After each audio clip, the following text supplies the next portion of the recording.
Hello नमस्कार, मी ज्योती. तर मी 2-3 दिवसाआधी एक व्हिडिओ बनवला होता की नवरा म्हणजे प्रसादला शिरासारखा असतो आणि माझा प्रसाद तर गोड आहे. तुमचा प्रसाद कसा आहे तसं सांगा. तर काहींनी मला कमेंट केलं की आमचा कडू असतो. माझ्या मैत्रिणीने एका पर्सनली मला कॉल करून विचारलं की जर आता कडू निघाला प्रसाद तर मग काय करायचं. तर तुम्हाला सोपी पद्धत सांगणार आहे मी, एकदम सोपं आहे. तुम्ही ते तुमच्या घरी करू शकता.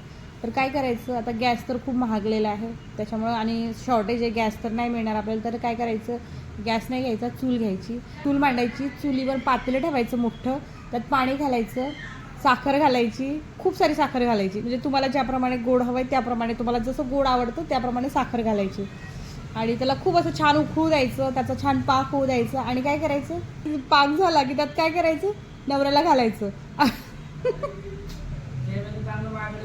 मग मला सांगा कसा गोड होत नाही.